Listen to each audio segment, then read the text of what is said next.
You can tell that this is the panel that's looking at TV content because they wear their sunglasses at night and wear their sunglasses inside. The moderator for this panel is Peter Miller, who's a lawyer and engineer with, I can't believe it's 25 years of broadcast and telecom industry experience in both private practice and senior executive positions. Since 2005, he's acted as an advisor to very select clients in both the public and private sector, and he's the chair of Interactive Ontario, the trade association representing the interests of Ontario's digital media sector. Let me turn our final panel of the Canadian Telecom Summit over to Peter. Peter Miller.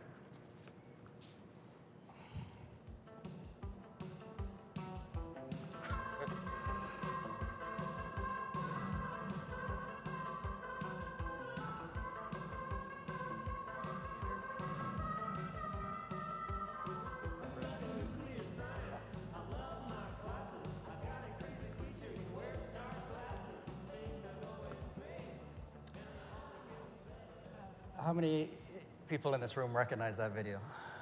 That we're actually missing the punchline. It's "the future's so bright, I've got to wear shades." But thanks to George Burker for recommending that video as an opening for us. Welcome to, I guess you'd call it the most show-busy panel of the Telecom Summit. Showbiz and telecom is a bit of a contradiction in words, but we are as close as it gets. The interesting thing about this panel is many of the people on the panel either are still active in telecom or have telecom backgrounds. So hopefully we'll give you an interesting perspective on the huge changes in content in television, both from a regulatory and from a business perspective, and hopefully in some way how they affect your businesses. It's an interesting business, the content business. I think it was Lawson Hunter who once said that the business was a cruel and shallow money trench, a long plastic hallway where thieves and pimps run free and good men die like dogs. Actually, I don't think that was Lawson Hunter, but that's the other thing you know about this side of the business. Most of what everybody says is a lie, but we'll lie like the best of them. And so to start, I'm going to ask each of these gentlemen to introduce themselves. But the one thing I do want them to do is talk a little bit about their most embarrassing TV program, like what you watch, your sort of secret pleasure. You don't have to talk about your porn sites. Just, you know, what is your secret pleasure in terms of content? Me, it's music dance videos. That's my dark secret. I love watching music dance videos. So with that, just a little bit around the table, tell us who you are. Okay. My name is Michael Hennessy. I'm president of the Canadian Media Production Association, which is an organization representing about 350 producers, primarily in television, but film and digital media as well. Production industry right now in Canada is generating about $6 billion of expenditure activity and probably responsible for about 125,000 jobs. And I'll watch any kind of sci-fi, no matter how bad. George. I'm George Berger, and I'm a partner with an upstart BDU telecom player called VMedia. We launched 2 years ago with the first triple play TV, internet, and home phone service available throughout Ontario. And everybody just keeps telling me that we're just a nuisance and a pain, so I guess maybe we're doing something right. My background is I was a lawyer, as probably most of this panel was, or is, and which tells you that we're made for the creative industry. Gave that up a while ago to get into the content business, and more laterally, the last 6 years or so, I segued over to the internet business because it was obvious that that's where all the content was going to exist. And in terms of my secret pleasure, I think it's going to be the Caitlyn Jenner show. Cool. Cool. Raj. Hello, I'm Raj Shoan. I'm the Ontario Commissioner for the CRTC. I think most of you know what the CRTC is, so I don't have to get into too much detail about that. And guilty pleasure, I think it's cat videos on YouTube. Excellent. Yeah. That's very good of you to admit that. Yeah. That's impressive. David. I'm David Asch. I'm the Senior Vice President, General Manager of a streaming service called Shomi. We had an announcement last week. We're going to be launching nationally in Canada later this summer. And in terms of a guilty pleasure, I was a big fan of Glee. So we'll keep that amongst ourselves though, right? Cool. So we're not going to do opening statements. We're going to get straight into Q&A, but I wanted to set the scene a little bit. Some facts about the content today, the internet, and so on and so forth. I think many of you would have seen the Sandvine report recently that put Netflix at 37% of downstream traffic, which I think if you crunch the numbers means that overall downstream traffic is probably about 60% video today.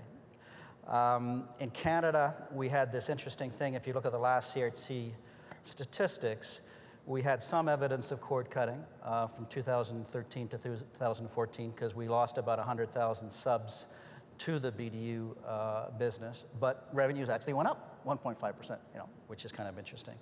Hours tuned, I think everyone knows that hours tuned to television has not really changed. In the 2+ demographic, it's been pretty steady, about 26, 27 hours. No big change in the last 3 years. But, and this is where there's some interesting buts.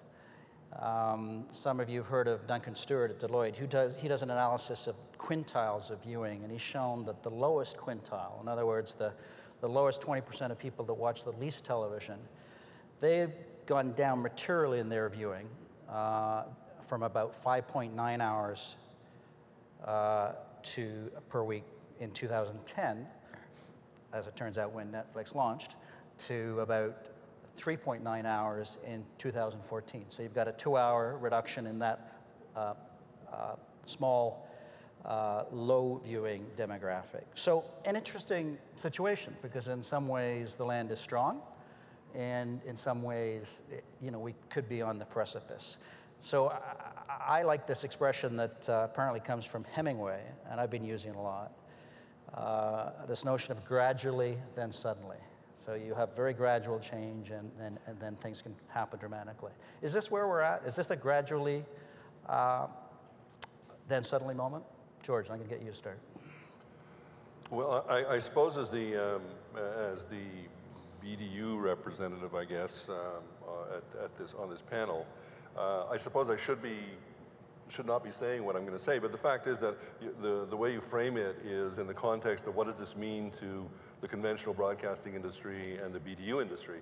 If you pan out a little, if you bring the camera back a little bit and look at a wider scale, it's a phenomenal content development, and I think that that's really what the topic of the panel is. Where's content going? But on the BDU side, I think there's no question that for the moment, my sense is that we're going to change dramatically pretty soon. Simply because I have a couple of kids who are in their early 20s. One's out of the house, one's still in the house. I'm pretty familiar with what their habits are and what they intend to be doing over the years, at least until they get kids, in which case it might change. But for the moment, they have no interest whatsoever in conventional television other than maybe sports, or on occasion watching something on the big screen.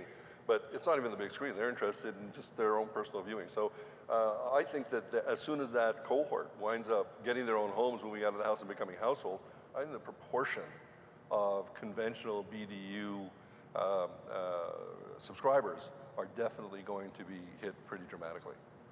But we have a solution, so we'll save that for later.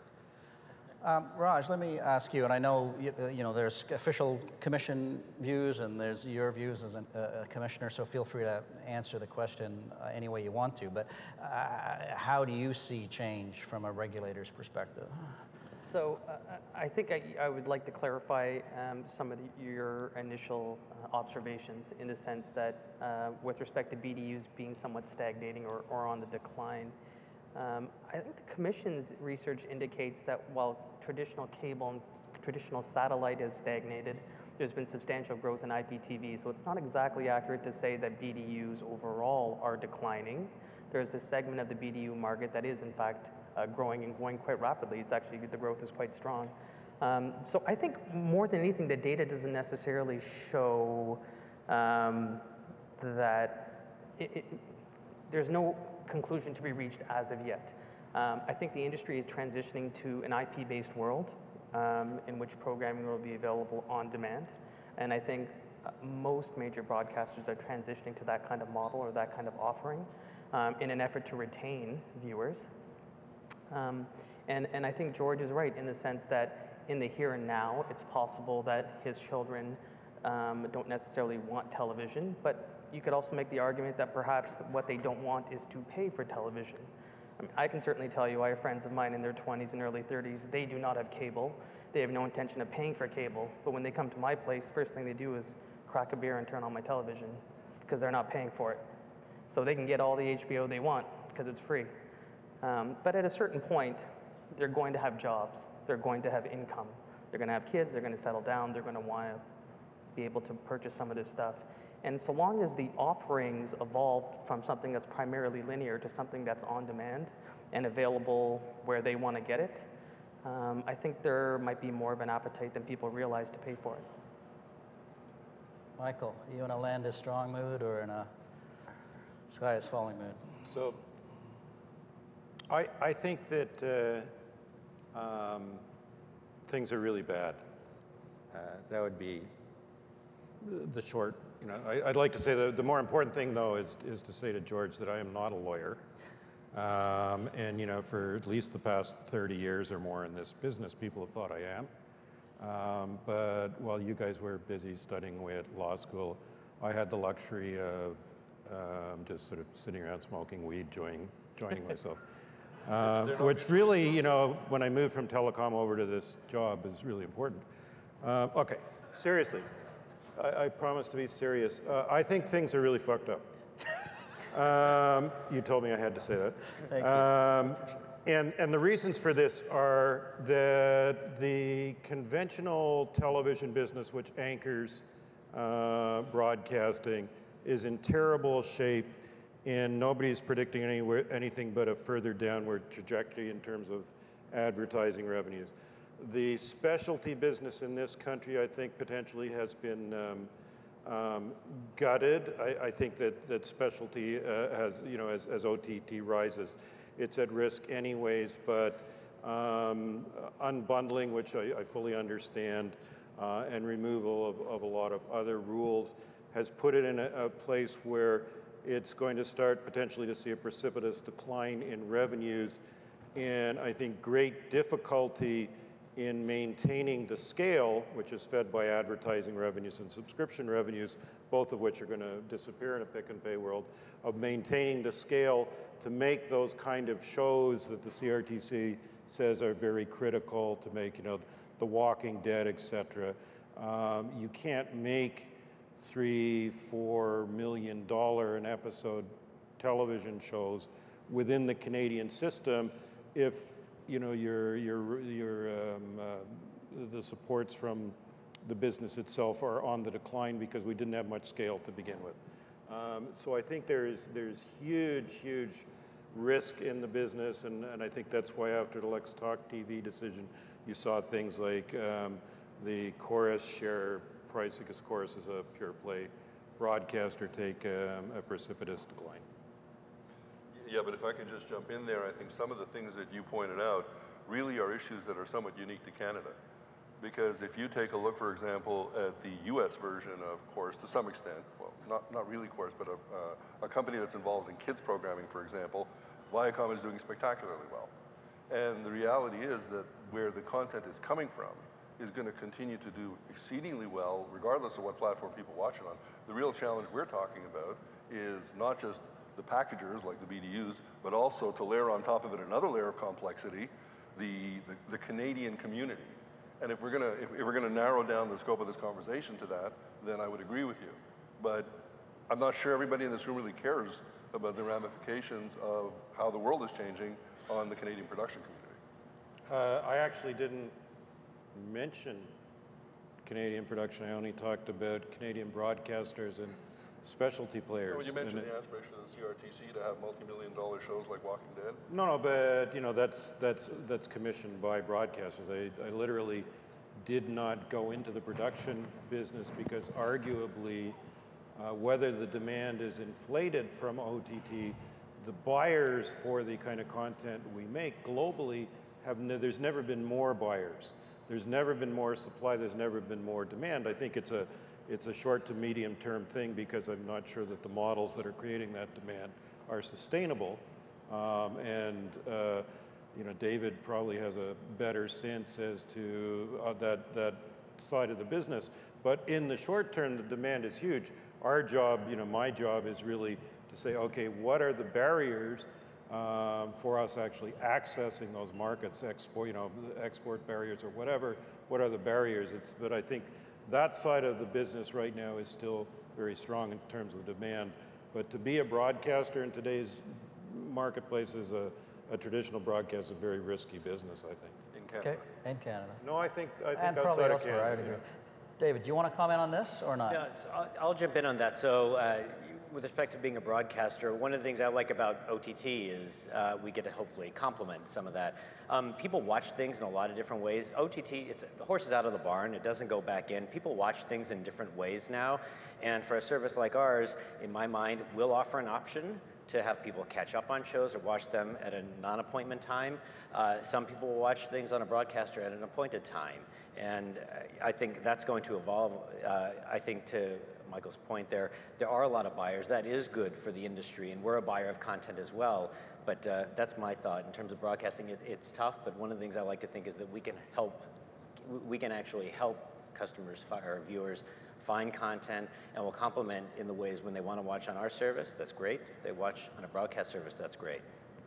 So to me, the takeaways from all this is, you know, it is the golden age of TV. It's never been a better time to be a consumer and to consume television because you have an incredible variety of content, and I hate to use the term, but yes, you can get it when you want it, where you want it, et cetera, et cetera. For the business, and particularly for the Canadian business, I think it's also fair to say that it is a huge challenge for the sector, both the production and the media/broadcasting sector. We're going to get into a little bit of those two areas in a moment, but I want to start now taking advantage of you being here, David, and deep dive a little bit into OTT. And what I find fascinating with OTT is the business model is, in a sense, the perfect business model for a new emerging technology, because it's providing something that consumers want on demand through a platform that makes it beautiful and very user-friendly. And it defers the cost of distribution to the customer. So instead of spending a lot of money on transmitters or individually paying for connections, that gets paid for by the ISP, which of course gets transferred onto the consumer. And thirdly, the other great thing about it is OTTs give a new life to library content that still has value, but OTT is able to buy relatively inexpensively. So the value-added, original, and exclusive stuff that OTT puts together represents a tiny percentage of its schedule, but obviously the majority of its budget. Fascinating business model, very intriguing. So you're now 2 or 3 months, I guess, into the job here in Canada, and I guess it's a two-part question. Because presumably you're here for the long term, and we're very, very early days, not certainly in Shomi, but also in OTT generally. Where you see this business going is the first question. And the second question is, how do you see the differences between the Canadian environment and the US environment, both now and how it might evolve? So first we say, yes, I'm 2.5 months in, so not quite a veteran, very excited, though really enjoying it. Where does the business go? And I think we've seen some early signs that you know, customers like OTT, they like consuming content on demand. There's always going to be a market for live content, but I think we're going to provide a way, along with other services, to get content, and that might be TV, that might be movies, when and where you want them. And that's going to be on different devices, that's going to be on tablets, it's going to be on phones. It's also going to be on TVs, quite frankly, and one of the things we do provide an opportunity for BDUs to offer this on a set-top box. I think when people are home, in many cases, they're going to watch something on a television, and we want to be there as well. So I think you get all those different devices. In terms of how the business grows, you alluded to the fact that people can find great library content. That might be movie or TV, and I think you're going to see more of that. We offer a lot of our content is movies as well. We offer a good selection of movies, and I think people are going to be able to discover their content and have access to it. You don't just have to watch a linear channel where you're trying to find a movie at a certain point in time. You have a lot of variety this way.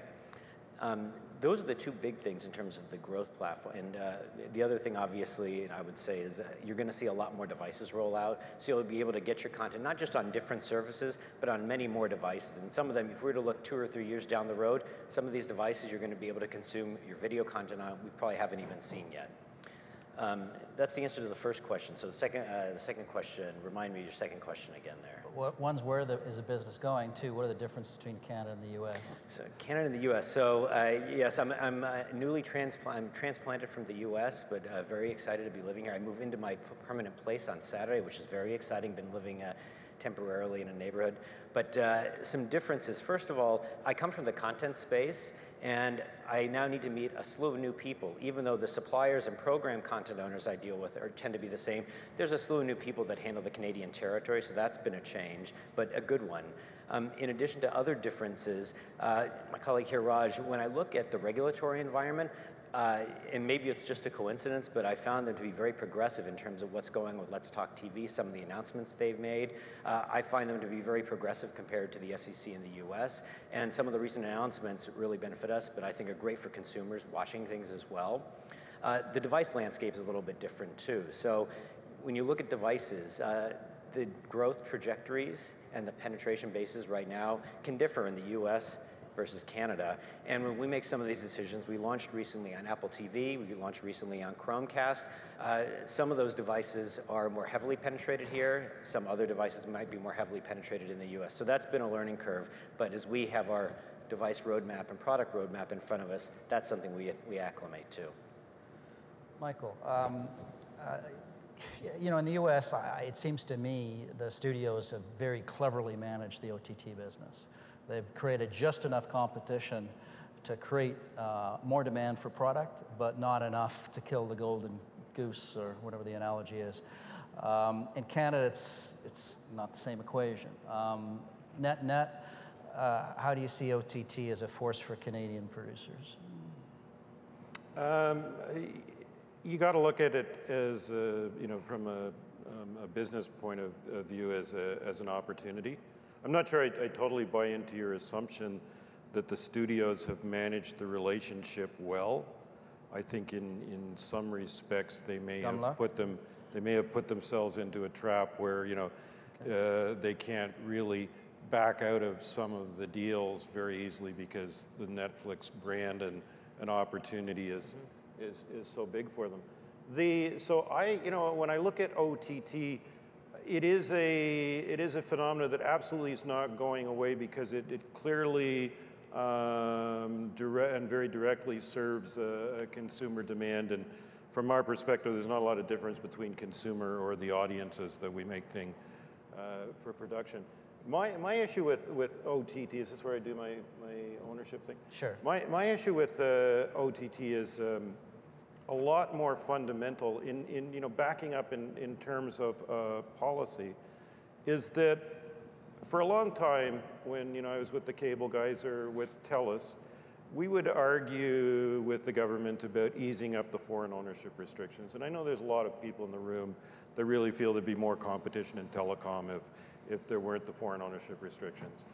And historically, whenever we went in, you know, particularly at TELUS, we'd say, like, why not, if you don't like, you know, how the business operates in Canada, get rid of the foreign ownership restrictions on telecom, wireless, and cable, because, you know, on carriage. And the answer we always got back, well, that would be a slippery slope that, you know, would lead to the erosion of the broadcast system and the cultural objectives and, you know, made in Canada, creative jobs, everything that go along with it. Well, today, without any public debate, we're really saying that as long as you broadcast in Canada using a broadband or wireless pipe, we're not going to regulate you regardless of whether you're the biggest player in the world. And, you know, we know Apple is close to, depending on the deals they get, to making an announcement of itself becoming more of a OTT player. So really, anybody in this room that believes that the future is about broadband and wireless, and certainly the guys at Charter that just paid $53 billion for Time Warner, they were buying, you know, they're buying cable cash flow, but they were really at the end of the day buying broadband customers. That's what that's about. That, you know, anybody that believes that's the future has got to say, fundamentally, we have said without any public policy debate that, you know, the ownership rules in broadcasting don't matter a whole bunch. We'll let them wane away. But that raises a bigger question of, if you're going to do that without any public debate and really shift the whole foreign ownership focus, then, you know, let's take a step back and say, why do we still have the foreign ownership rule? If we're not worried about broadcasting anymore, because I know most of the people in the room are more broad, you know, telecom focused, why do we still worry about having them in wireless or telecom or cable? It makes no sense, and it's such a fundamental question. There are a lot of jobs, there are a lot of components, you know, beyond the sort of consumer choice equation that you have to think about in respect of this. And I don't have any objection, by the way, you know, even though I'm sort of head of Producers Association, about liberalizing foreign ownership. It could be, you know, it could be good for opportunities if you know, export markets are really where we have to move towards. But to do it all without debate just seems to me totally bizarre. And, you know, maybe that's a good thing. Maybe if we said, look, Canada's open for business, but by the way, when you come to Canada, we expect you to operate by the laws and rules of the country, whatever we decide those are for telecom and wireless and broadcasting, then that might be a better place to end up in than pretending we still live in a protectionist environment when we're not really interested in protecting. A couple of different directions. I'm reminded, actually. Did that answer your question? No, but No, it's but good. It was entertaining. I needed to say It was good. You know, we're coming up to a federal election. I remember Kim Campbell saying in election one time that election is no time to talk public policy. Do you remember that? She got real pilloried for that. But actually, a couple of things. First of all, for those of you that are not that acquainted with broadcasting, the way the CRTC has interpreted the Broadcasting Act, essentially audiovisual images provided to the public via services like Netflix are deemed broadcasting. What the Commission has done is exempted them from licensing through the so-called Digital Media Exemption Order. And that order sets certain conditions. There's another new order that is about to be created called the Hybrid Exemption Order, which David may or may not fall under. We could talk about that. But I want to actually go to the fundamental principle, which is, have we made a conclusive decision in Canada to do nothing about online TV, about internet TV? Or could there be a day, perhaps under a new government and a new CRTC, where actually something is done to perhaps support Canadian OTT? Raj, can I throw that at you? Sure. Nice, simple question. I guess from the perspective of the Commission, certainly I'm speaking from my perspective, wouldn't presume to speak on behalf of my colleagues. In terms of the future, anything is possible, but certainly I would say that nothing is imminent. We're in a period of tremendous transition and upheaval right now. And one of the worst things a regulator can do during a period of massive upheaval and transition is to assert jurisdiction and start to distort the marketplace. So I think the Commission has taken an approach that is cautious while recognizing the fact that consumption behavior, programming consumption behavior, audience behavior is changing.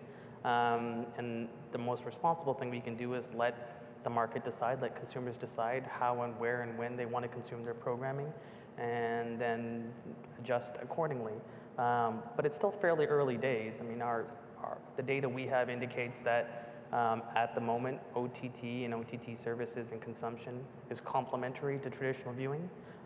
You're right, there might be a period where there's a tipping point, but we're not there yet. And it's best not to get ahead of the marketplace, especially in a period of such massive transition. Sorry, Raj, that was a way more diplomatic answer than I was expecting. So let me press you a little bit. You know, you yourself on the mobile TV decision dissented on the majority, not on the merits, but on the way the decision was interpreted. And that was a case of, if you will, Bell giving a preference to its TV services in a particular way. So what about the Commission ultimately setting up a regime under, say, the Hybrid Exemption Order that allows carriers to zero rate a Canadian OTT service that meets certain requirements? Is that something that could be on the cards? So let me just decouple that question a little bit. With respect to the hybrid service, that's an open process, so it wouldn't be appropriate for me to comment on that. Okay, you got me on a technicality. Yes, the absolutely. DEO then. I'm going to keep coming back at you. Right, the digital media exemption order.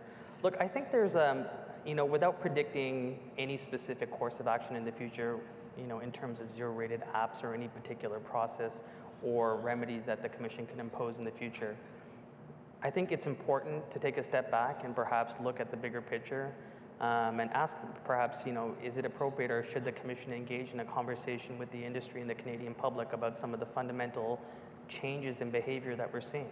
The reality is, over these high-speed networks that are being deployed today, a massive amount of the bandwidth on those networks is being used for video distribution. That has implications for numerous industries. So, before deciding on what we're going to do, the more responsible thing might be to take a step back and say, what's happening here? Let's have a discussion about what's happening. What does that tell us about how people want to get their programming? And before jumping in with both feet, determine whether something needs to be done at all. Yeah, if I could jump in as well. I mean, wearing sunglasses in the beginning obviously wasn't enough to sex up this conversation, because one way or the other, we always wind up getting down to regulation and, with all due respect, Canadian broadcasting and Canadian foreign ownership issues and so on. The fact is, this is about the content revolution. And to Raj's point completely, it's a massively disruptive event that continues to go on. It's going to make the disruption that happened to the music industry with Napster and iTunes pale in comparison completely. And we know what it did to that business. It completely transformed it. It had tremendous implications on how money was made and what kind of new product was ever going to be created. So this disruption is affecting everybody all around the world. So I think that we should probably spend a little bit of time talking about how it affects everybody, and then maybe draw it down a little bit to see how it affects us here in Canada. Because from my point of view, it's a tremendous flourishing from a consumer point of view. Consumers have never, ever had it better. The internet has done three things. I mean, first of all, it's enhanced access so that there's every single piece of video that's out there in the world right now potentially is available at your fingertips. For people like me who remember what it was like in the 1960s when I was a kid and a movie would come into a theater, I'd say, great, I'll get to see it on TV in 7 years. That world has changed unbelievably. Everything is at our fingertips. So this access is a tremendous gift. But then with that access comes something else. It comes commoditization. Because then you've got this entire universe of content, which will make, going back to my kids and your friends with HBO, my kids are happy watching stuff that's 6 or 7 or 10 or 15 years old. They're discovering it. And they're happy watching that. So what does that mean about the importance of, first-run series and the creation of that content? It has tremendous implications on that as well. And that affects everybody, not just Canada. So let's go down that path a little bit. By the way, I'm looking at Twitter occasionally. If anybody has a question, feel free to put it through Twitter, and I will go to the mics in the last 10 minutes. But okay, we've been mostly talking about TV content. Let's go beyond OTT. All of us recognize that internet has changed video completely. The YouTube phenomenon, MCNs. I mean, all of us have kids that are watching YouTube stars playing video games. I mean, it's stuff that we wouldn't have imagined as real content, but it's very much real content to them. It also, in some of the work that I've done at least, suggests a very different model of quote-unquote broadcasting. Because the premise of broadcasting historically was a transmitter, which meant your distribution was inherently localized or perhaps national if you were a network. And it was advertising based, which tended to intrinsically be local or national. YouTube breaks both those barriers. Even though it's advertising supported, the mechanism and the model doesn't require a presence in a particular area to generate advertising revenue. And anybody just has to look at the market cap of Google and compare it to any media company in the world to realize that if YouTube wanted to change the whole model of professional content, they could. And then there's a whole video game area, which again, totally different for people out here in the wireless business. Obviously a major driver of traffic is IDM and so on and so forth. So what about that dimension? Because what's interesting is, to date, I would argue that television has changed the internet more than the internet has changed television. In other words, the content being consumed in large measure is traditional TV content. And if you've ever read Marshall McLuhan, this is one of the things he said. not the medium as message, but that the content of a new medium tends to be an old medium. So is that a transitional issue? And in terms of opportunities for Canada, are there more opportunities in those other digital businesses, such as the members of Interactive Ontario that I work with, than perhaps in traditional broadcasting and production? A lot of questions there. Who wants to start? You go first. Yes. If you look at things globally, and I was saying this earlier, I think the demand right now is perhaps inflated from buyers, but it's huge. So I would say for our industry, the number one question is, are there barriers inherent in an old system that limit your opportunities to exploit in terms of selling into the new? And I'll put aside things like branded entertainment, MCNs. I think that those are there's growth there. There's also, but I question right now whether the actual revenues to pay for the content are there. But the global market is huge. We have right now, I think if you look at domestic productions, not the stuff we make for other countries, but domestic productions, we're exporting about $650 million worth of shows right now. That's a very, very small percentage of what the potential market is. And so, number one, I would say the number one thing for our industry group is not actually regulatory, but in some respects deals with, regulatory issues, but they may be issues at trade, or they may be issues at Industry Canada as opposed to the old heritage CRTC questions, or they may be all related, and it's really how do we, if the growth in the content business is going up globally, how does Canada, with the skills and the talent and the workers and the level that they're at right now, exploit that opportunity? That's what really sort of has kept me awake in the job the last couple of years. Well, there are other things that keep me awake, but that sort of incoming shells keep exploding around me. I would say that Raj's diplomatic use of the word cautious, sort of, I choked on that a bit. But it really is. It's a business thing. This is a huge global business, and we need to figure out a way to get a bigger piece of that business because we make things for which there is a global demand. Anybody else want to jump in on that? Yeah, well, that's the point about the access part of it, because it used to be the hardest part at some point for Canadian producers was to get their content shown around the world, because you'd need distribution deals, you'd need people interested, you need guarantees and so on. Now, theoretically, you can just push it right out of your studio. You get it done, and the third part of the internet is disintermediation. It's directly between the content provider and the consumer. It's fantastic. So there's a 7 billion person market out there. The real problem is that when it comes to things like movies and TV shows, it's tremendously costly. And so to get to the point where you can show somebody something which somebody will pick up. I mean, a cat video, Raj's favorite, is a piece of cake, obviously, point and click. But when it comes, and so is a blogging. There's lots of bloggers out there who've made tremendous careers out of nothing except a laptop and a desk. I mean, you have an Andrew Breitbart, for example, who started from out of nowhere, and he built a tremendous empire. Vice is another example, came out of nowhere. But that's a cheap business. That's just a piece of paper and a word. Music business, more expensive, but the movie and TV business is terribly expensive. And so that's where the consumer appetite issue becomes really, really important. Because if they don't start feeding their appetite down the channels of either subscriber revenues or advertising revenues, the money simply won't be there to make any new stuff, whether in Canada or the US or anywhere else in the world. And that's the problem with the commoditization aspect. That's what's going to happen in a few years. So it's an immediate issue, how do we make good stuff? But we've been asking ourselves in Canada for a long time, how do we make good stuff? That problem is multiplied when we don't know if there's going to be anybody out there with the deep pockets anymore to pay for any of it. And that kind of, just a real fast number, we're talking $50 million in up to finance a season of a show that you can, and really, and up is the key word here. So it's not like, most of my members can just make something and throw it out there online and recover that.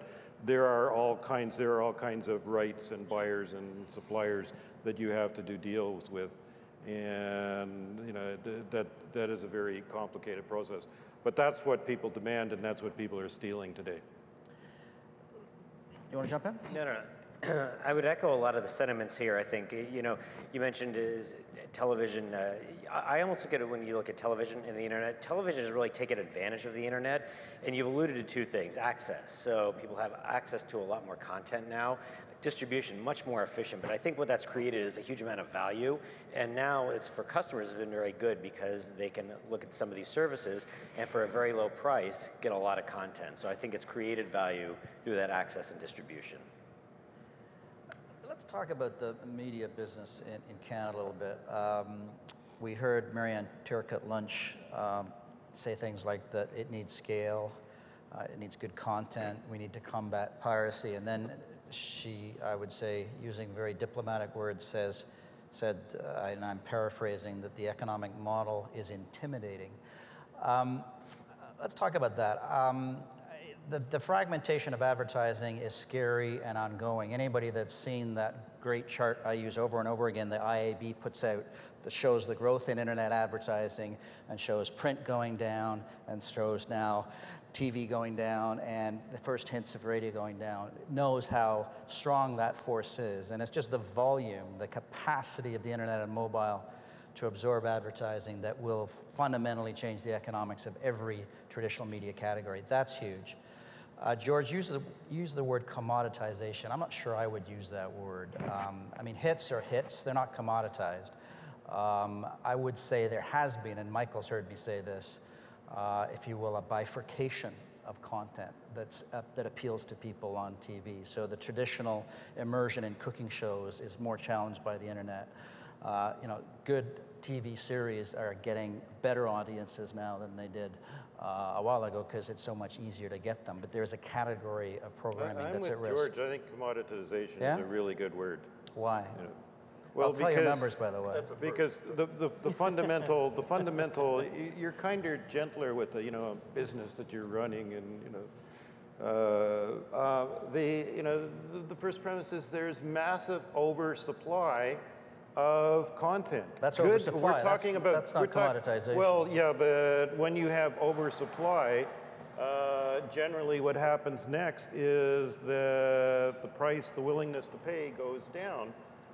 When you also have the internet, which makes things that you used to sell in sequential windows, when that becomes devalued, the price that the buyers are willing to pay goes down. Is the price buyers are willing to pay for drama gone down? I haven't seen that. Absolutely. And the cost is actually, because there's more competition, the cost is continuing to go up. And it's not just TV programming, it's advertising and everything else. We are going way beyond the saturation point where, telling a story, and that includes advertising, can find the audience for it, because the audience at some point still hits that magic point where X numbers of the day, or X hours in a day, is the total amount of time that they have the capacity to consume. So all of those things say, there's this massive output, there's this massive supply right now, but there isn't the capacity to consume it all, even though it costs millions of dollars to make. And that's just simple economics. I only took English literature, but I understand well, you and me both. Simple economics. I'm not an economist either. We saw exactly that happen with the music business, because what happened in the music business was, first of all, obviously, albums went out the window. The pirating aspect of Napster obviously was a huge kick in the teeth. And then the habituation of people to just listening to single songs, and going forward off of iTunes. So what that meant was that the A&R part of the industry virtually fell apart. That's what gave the good news was it gave an opening to the indies, to the Arcade Fires of this world.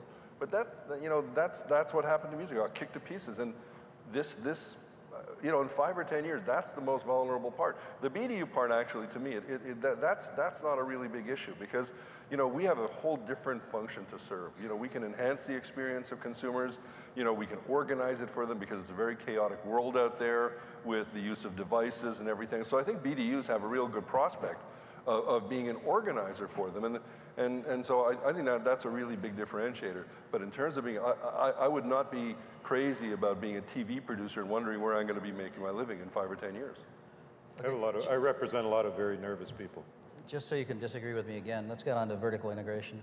I have a theory, and that theory is vertical integration, and here I'm defining it as the telecom companies that have bought broadcasting assets. So it's the expansion of the Rogers empire, it's the Bell acquisition of CTV and Astral, it's the Shaw acquisition of so that's what, Quebec, we're talking about that. I would actually argue that it's been better for the regulator than it has been for business. Now, why do I say that? I say that because David over here is Exhibit A. You know, Astral as a standalone company could have never made the investment in a Canadian OTT service, and Rogers and Shaw would have never done it if they weren't as vested in content. Same for Crave TV.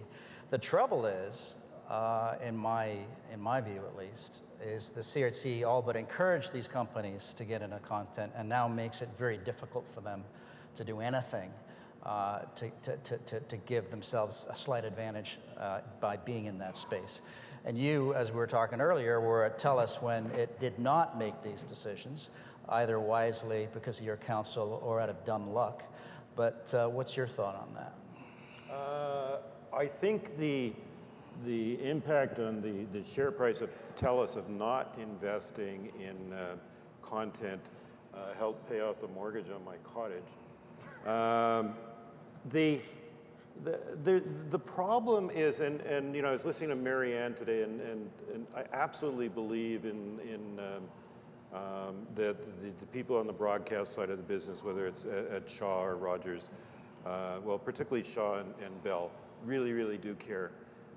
But at the end of the day, in terms of how much willingness there is to take risk, you have to remember, if I'm in a vertically integrated company and I'm in charge of a business unit like David is, and you go up to senior management with a plan to invest X amount of dollars in OTT or in risky, you know, new drama, and then, you know, the wireless guy comes up and says, well, just a second, I'm delivering a 49% EBITDA to the company for every dollar you give me. What are those content guys going to give you? And they go, well, you know, like 2%, you know, if you're in conventional television or whatever. And it's a very, so you're under huge pressure if you're in the broadcast content side of the business in a vertically integrated company where, you know, broadband's probably kicking in at 40%, cable is still probably above 30, and then, you know, your broadcasting is all going like that. It's just, it's not where they want to take a lot of risk. Like the CRTC is counting on the broadcasters to get more into international markets, more into distribution, more into making big bets on, you know, spending more on license fees, big bets on risky content. And all of that totally runs against, you know, people that aren't in the content business that are making decisions in a vertically integrated company about where they want to put the next dollar of capital.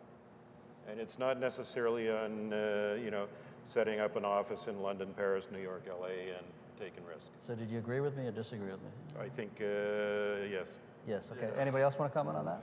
Well, I mean, the CRTC keeps coming up, and I think, I personally think that given the history of the CRTC, I think that the CRTC has been moving in recent years at virtually warp speed in dealing with some of these issues. Now, obviously, it's not perhaps as fast as the world is moving, but at least they're not 100 years behind the way it used to be. We're sort of almost caught up. And a lot of changes are happening within the limitations of policy. You know, I think that they're doing a great job in trying to deal with this stuff. I mean, it's not a paid political announcement, but I mean, the fact is that their move, for example, on the Let's Talk TV agenda with this effort to somehow liberalize the way people consume TV, it truly is an effort to try to keep people in the broadcasting space. It's a very serious effort. Maybe it should have been done 5 years ago, 7 years ago, but at least it's being done now. And you know, their introduction of the skinny basic rules and the pick a package, and actually it's probably a good a segue as any to announce that VMedia is going to be launching the first skinny basic package as of tomorrow, because we're completely on side with this. We believe in choice and flexibility, and we're totally on side with what the Commission is doing. So I think that, you know, in terms of within the limitations of what they can work with, this is a pretty unusual team, and Raj is a really key component of it. But it isn't, to be fair, it's not letting the market kind of drive this. You know, as you were saying, the idea is to let the market do more of this. I think, to quote a very learned fellow who said this to me one time, what we've really seen is a shift in regulation to achieve, say, broadcast objectives or the objectives of, you know, telecom companies, to a re-regulation in the interests of consumers, but it is regulation nonetheless.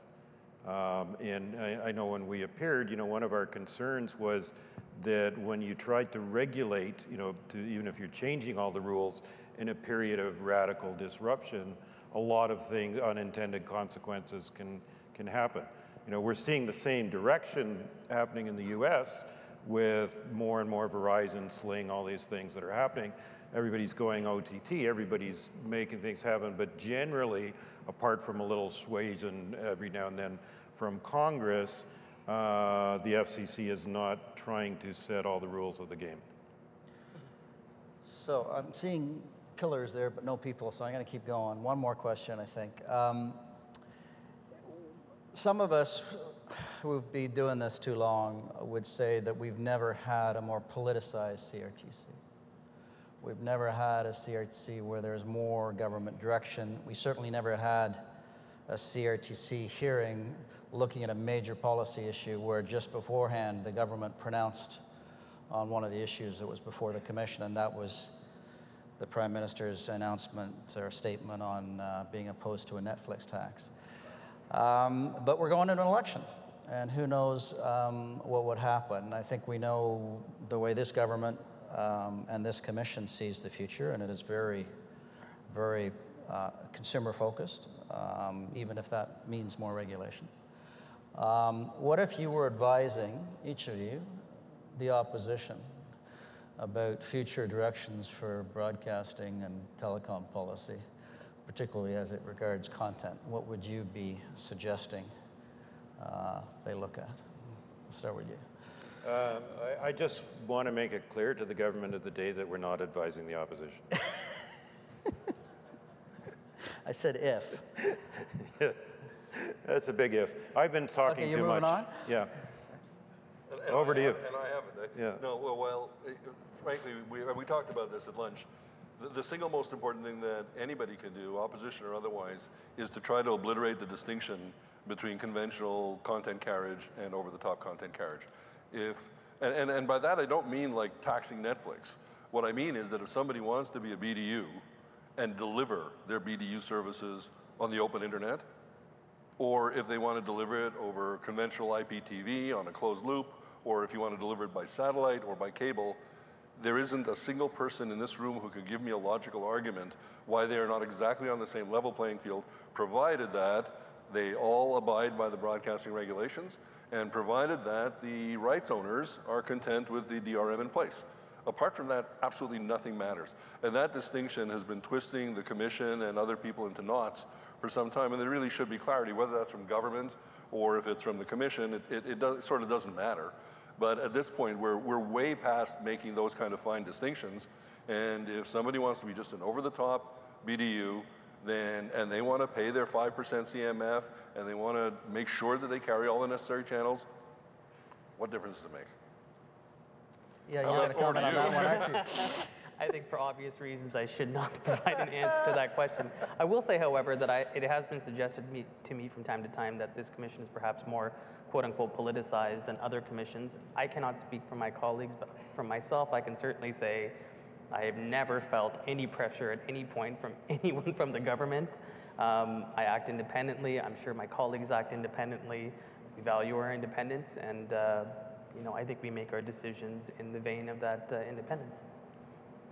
David, I'm not going to ask you to comment on that. So, no, I mean, the only thing I would say, and I'll be very brief with this, the CRTC has done two really good things of late. And I'm pretty new to this, but you know, as I see what's happened with Let's Talk TV, they've given more choice to consumers. So the more choices consumers have is a really good thing. And you know, us operating as a hybrid SVOD service, that's a good thing. And then they created, call it a level playing field for distributors of content. And I think the CRTC has done both of those, create more choice for consumers and create a better playing field for distributors. You want to say something? Yeah, so I do have a deck, which thanks. could be used for either you know, the government or opposition people without changing it. Without discrimination. And so, you know, what the deck really says is number one, is that every party should have in its platform, how do you generate the growth of creative industries? Because creative industries are, you know, are built on intellectual property.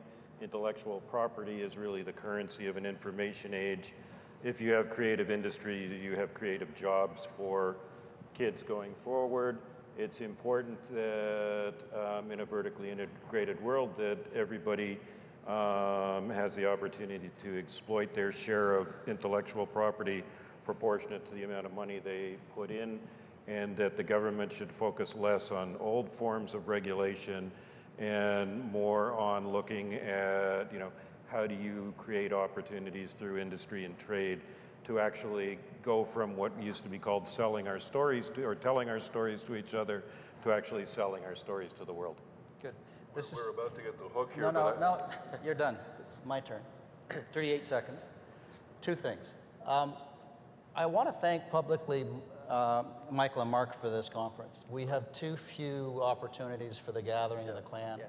And what you guys do in getting us together and the awards and whatnot yesterday, I think it's really special, and I want to thank you for that. The other thing I want to do, in addition to thanking all the panelists, is I want to take note of this guy here, who's been a good friend, and there were some comments made about Ken Engelhardt yesterday. Mr. Hennessy is very much in that category. He's announced a retirement from CMPA far too soon. We're going to miss him greatly. You've always been a pleasure to deal with, and we hope we can kick you around somewhere after this. Good luck.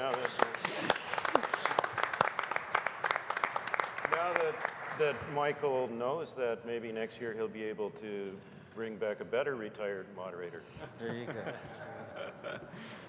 Thank you very much. Thank you, Peter, for those kind words, and I echo the sentiments about Michael. Michael's been a big supporter of the Canadian Telecom Summit in various incarnations over the years, and we truly appreciate it, and appreciate the time given by all of the panelists to be here today, also known as the Blues Brothers. We thank them. Thank you very much.